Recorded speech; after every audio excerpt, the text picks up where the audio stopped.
बिस्मिल्लाहिर्रहमानिर्रहीम।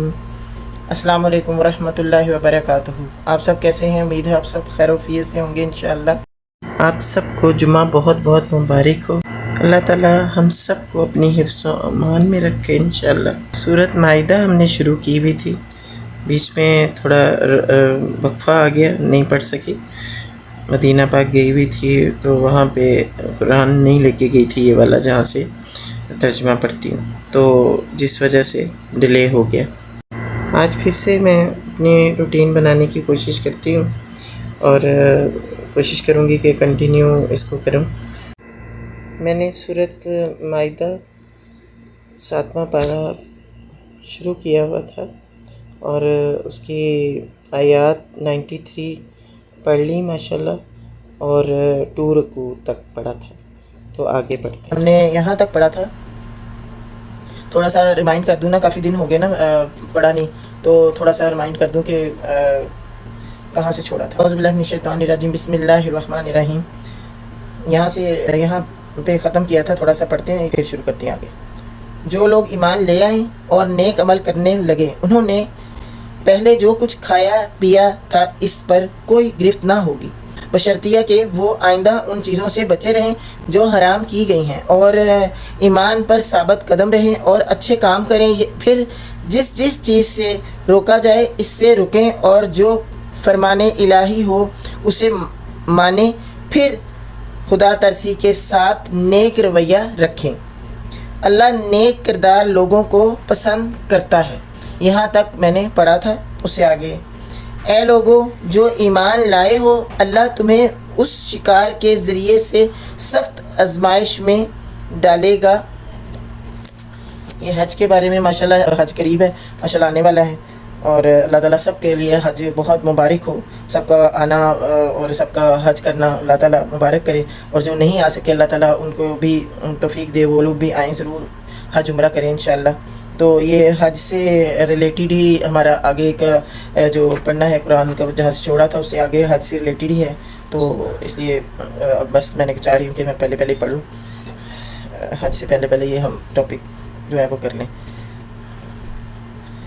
ऐ लोगों जो ईमान लाए हो, अल्लाह तुम्हें उस शिकार के ज़रिए से सख्त आजमाइश में डालेगा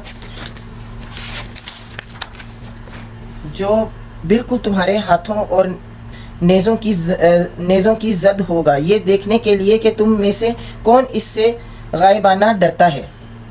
फिर जिसने इसके बाद अल्लाह की मुकर्रर की हुई हद से तजाविज़ किया, उसके लिए दर्दनाक सज़ा है। ऐ लोगों जो ईमान लाए हो, एहराम की हालत में शिकार ना मारो, और अगर तुम में से कोई जानबूझकर ऐसा कर गुजरे तो जो जानवर इसने मारा हो इसी के हम पल्ला एक जानवर उसी मवेशियों में से नज़र देना होगा, जिसका फ़ैसला तुम में से 2 आदल आदमी करेंगे। और ये नजराना काबा पहुंचाया जाएगा। इस गुनाह के कुफारे में चंद मस्कीनों को खाना खिलाना होगा या फिर रोज़े रखने होंगे, ताकि वो अपने किए का मज़ा चखें। पहले जो कुछ हो चुका उसे अल्लाह ने माफ़ कर दिया, लेकिन अब अगर किसी ने इस हरकत का आदा किया तो इससे अल्लाह बदला लेगा। यानी कि जो कुरान उतरने से पहले जो कुछ हो चुका अल्लाह उसको तो माफ़ कर देगा, लेकिन जो कुरान में आ गया हुक्म उसका अल्लाह ताला ज़रूर पूछेगा उसके बारे में। अल्लाह सब पर गालिब है और बदला लेने की ताकत रखता है। तुम्हारे लिए समुंदर का शिकार और इसका खाना हलाल कर दिया गया है।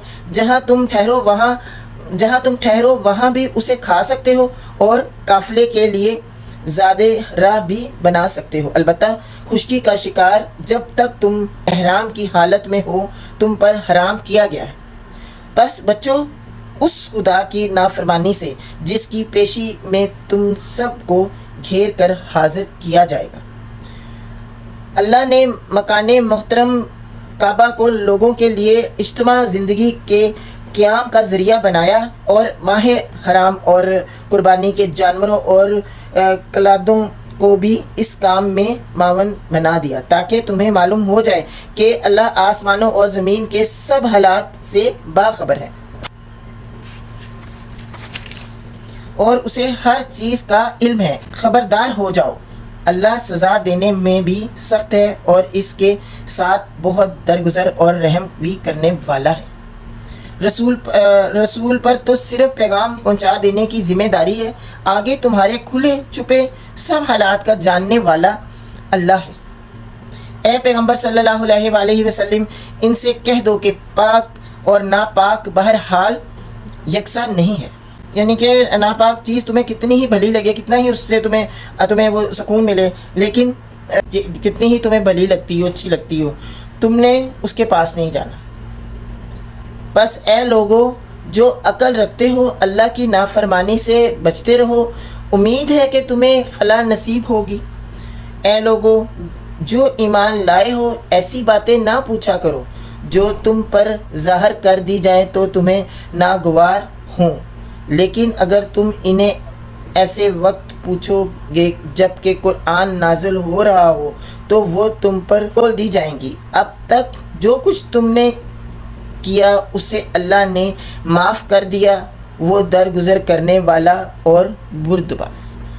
یعنی کہ قرآن کی آیتیں اترنے سے پہلے جو کچھ غلطیاں کوتاہیاں ہوتی رہی ہیں اس کو اللہ تعالیٰ نے معاف کر دیا، اور اللہ تعالیٰ بڑا غفور الرحیم ہے، اللہ بڑا بردبار ہے، وہ مطلب معاف کرنے والا ہے، اور وہ پچھلے سب غلطیاں کوتاہیاں معاف کر دی۔ لیکن اب جو اللہ تعالیٰ نے قرآن میں حکم دے دیا، جو قرآن میں کہہ دیا، اس کی نافرمانی جو کرے گا وہ اس کی پکڑ ہوگی، اس کی پوچھ ہوگی کہ یہ میں نے حکم دیا تھا، تم نے اس بات کا کہنا کیوں نہیں مانا، یہ بات کیوں نہیں مانی۔